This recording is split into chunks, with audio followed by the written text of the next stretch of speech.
Hey everyone, welcome back. I'm Caleb Dennison, and today we are comparing the Hisense H8F against the TCL 6 series.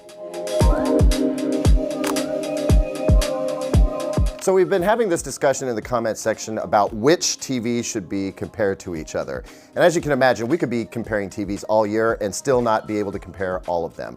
So one way of looking at that is, do we do it by price, similarly priced TVs? Or do we do it by features and tech specs? Or do we do it based on the level that they sit in these manufacturers' tiers? You know, just compare the flagships or the mid-tier TVs to each other. Well, at the end of the day, I decided that we should compare them based on price because I think most people want to get the most TV for their money. And that's why we're comparing the H8F from Hisense and the 6 series from TCL. They're evenly matched in terms of price. Now, with the Hisense, you can get a 50-inch and a 55 and a 65. With TCL, you start at 55, you get a 65, and then there's the 75-inch monster behind me, which brings me to my final point before we get down to business. I happen to have the 75-inch here. The 65-inch 6 series is long gone at this point, so we're just gonna have to pretend that these TVs are the same size. Now look, I know some of you are just dying for me to get straight to the picture quality, and I feel you. I know that's important. Most of this video will cover that, but I have to cover the whole experience, right? So let's start with aesthetics. I'm not gonna spend a lot of time here because there's not that much of a difference. You do get a thinner bezel with the Hisense than you do with the TCL, although I would argue that this is very attractive. In terms of thinness, we're looking at a slightly thinner overall profile from the Hisense than the TCL, so that may matter if you're wall mounting. And as for the stands, if you're stand mounting, basically the same. Both have feet at the extreme sides of the TV. The one major difference is that the TCL does allow you to invert them and face them inward, which I'm not a fan of, but if you need that, it's available to you. Next is the Smart TV platform. So anytime you're not watching cable, you're probably using this to access Netflix and YouTube, that sort of thing. Android TV is what the Hisense uses, and there's really no problem with Android TV itself, except for it's hard to run. And the Hisense's processor, you know, handles it okay. It's a little bit laggy. I mean, I'm pressing buttons rapidly and it's struggling to keep up. It's a minor annoyance, probably bothers me more than most people, but I do mention it. Otherwise, the big bonus with Android TV platform is Chromecast built right in, and then Google Assistant, which is actually more handy than you'd think. You can search for TV shows by voice. Google's very powerful. It searches across all platforms, and it can also give you information that the Roku platform that we're gonna look at in a minute can't. The TCL, on the other hand, is a Roku TV, Roku baked right in. And if you watch any of my videos, you know I am an unapologetic Roku fanboy. And the big reason is it's just so easy to use. Anybody can figure this out. You can order the apps any way you want so that the stuff that you use most often is right up top. It also makes it very easy to watch over-the-air TV and cable TV. It treats your input as sort of a channel.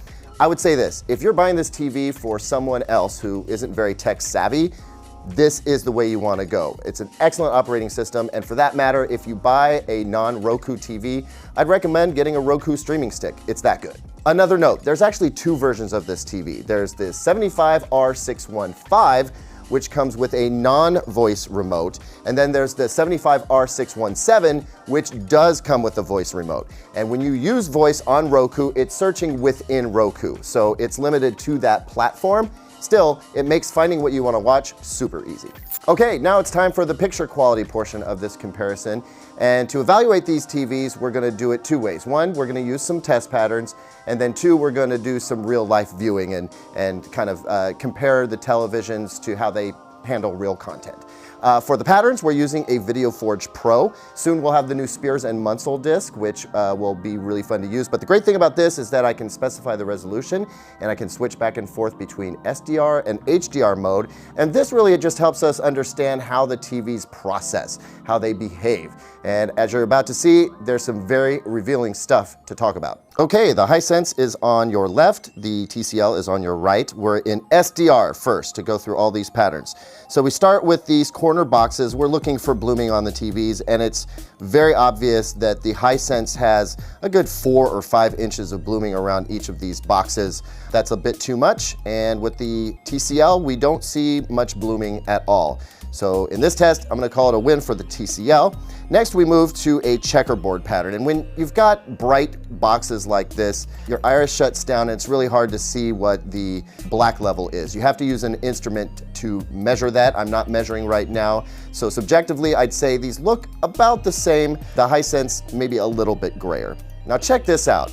Focus on the Hisense, and this gradient pattern comes up, and look how long it takes for it to adjust. That's the local dimming, taking a really long time to settle on where it wants to be. Now granted, this is a test pattern, not real world content, but anytime the local dimming takes that long to settle on where it wants to be, that's not a good thing. The TCL does this a little bit too, but it is way faster. And finally, the color bars. Not much of a difference here in SDR, although I'll point out on the Hisense in the bottom right, it looks like it is crushing the blacks. And in fact, for a bunch of patterns that we couldn't show you, the Hisense was definitely crushing the blacks very aggressively. All right, now we're in HDR, same patterns, same order.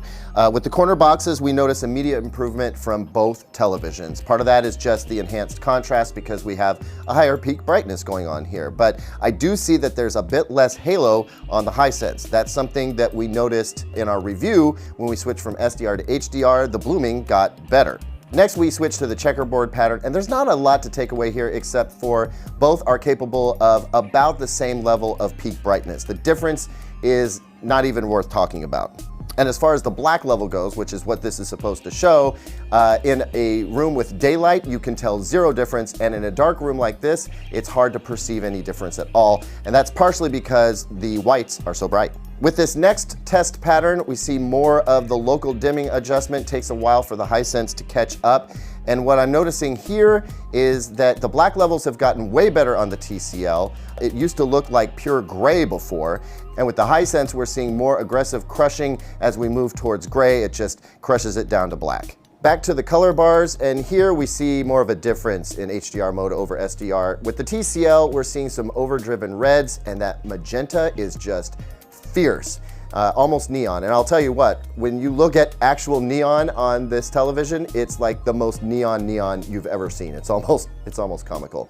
On the Hisense, not much to notice here except for in the lower right-hand section, what you see is all black. There should actually be some bars there. The camera doesn't pick it up, but I know, and it's crushing everything that's in the dark gray neighborhood down to black. When I look at real content though, I don't see a lot of what the test patterns show me bearing out. I do see a little bit of crushing in the blacks on the Hisense. That's definitely happening. But by and large, I prefer the TCL. I think it has a more vivid picture. I think it's more revealing. The off-axis performance on both of these is not great.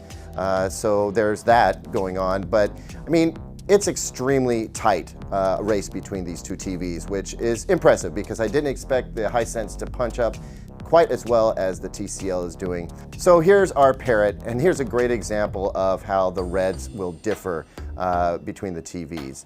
Other than that though, I'm not seeing a whole lot of what we saw in the test patterns bearing out here. I do feel like the Hisense is crushing blacks. That much is obvious. It gets a little bit more contrast look to it, but you're gonna lose a ton of shadow detail. So when you're watching movies, that's important. Other than that though, I prefer the TCL. I think it's just a more vivid TV. I prefer its color treatment, ironically, even though the reds are a little bit overdriven in the test pattern. And I definitely appreciate the detail that you get in the shadows here. This is a great scene for that. The Hisense lost detail in the blacks a good, I don't know, 4 seconds before the TCL did. Now, in terms of motion, if you're a movie watcher and you like nice, smooth motion, both of these TVs do a fairly good job. We have seen some judder in 24 frame per second content, and that's normal. That happens with just about every TV, but I would say that the TCL handles it just a little bit better than the Hisense. Not enough to make it a major point though. Look, I know you guys don't want to see any more snakes, but I can't help it. This video shows me exactly what I need to see. Snakes and sloths, man, that's what my life has become. So look, I know that you guys want me to test these TVs for gaming and comment on that, and I'm sorry, but I just can't. I don't yet have the tool that tests input lag.